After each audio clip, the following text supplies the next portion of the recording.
అది ఇప్పుడు మీరు చెప్తున్నారు కానీ 2 ఏళ్ల క్రితం ఇది 4 గోడల మధ్య. నో నో నో నో 2 ఏళ్ల క్రితం మా అధిష్టానం దగ్గర 5 సార్లు డిస్కషన్ జరిగింది. 5 సార్లు అధిష్టానం మా ఇద్దరు కూర్చోబెట్టి 5 సార్లు డిస్కస్ చేశారు.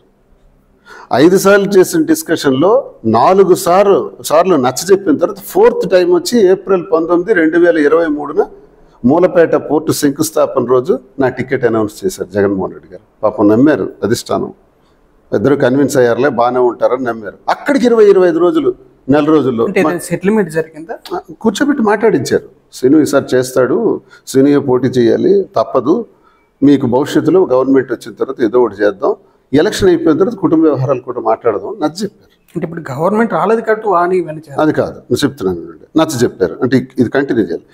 నచ్చ చెప్పారు. నచ్చ చెప్పిన తర్వాత 20 ఆయన టికెట్ పాపం అనౌన్స్ చేశారు. అనౌన్స్ చేసిన తర్వాత సేమ్ గొడవ మళ్ళీ వెళ్ళింది పంచాయతీ. అప్పుడు ఈమె ఈ మాట అన్నది, నాకు విడాకులు ఇచ్చేయండి, లేదా నేను విషయం తాగి చేస్తాను, నాకు ఆ టికెట్ కావాలి. అప్పుడు నేను సార్ ఎదురుగా ఉన్నాను. ఆలోచించి సార్ కొంచెం ఇబ్బంది పడే పరిస్థితి వచ్చింది.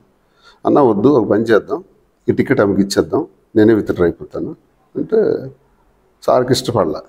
మేము ముగ్గురు ఉన్నప్పుడు సారు నీ ఇష్టం సీను అని అన్నాడు. అనేసిన తర్వాత సార్ మళ్ళీ నాకు అడిగారు, ఏందమ్మా నీ నిర్ణయం ఏది ఇలా చేసావంటే నేనన్నా మరి తప్పదు, మా ఇంటి గొడవ, ఇది తేలి వ్యవహారం, పంచాయతీ కాదు, అనవసరంగా పార్టీ దెబ్బతింటుంది, నా 25 సంవత్సరాల కష్టం 100 మెట్లు దిగి నేను చెప్తున్నాను, ఆమెకి ఇచ్చేద్దామన్నా. ఆమె అయితే ఏముంది, నేనైతే ఏమని నేనేదో అనుకున్నాను, వైఫ్ అయితే ఏంటి నేనైతే ఏంటి అనుకుని అహంకారం ఉన్నవాడిని అయితే, నేనే ఉండాలి అనుకున్నవాడిని అయితే నేను మెట్లు దిగను.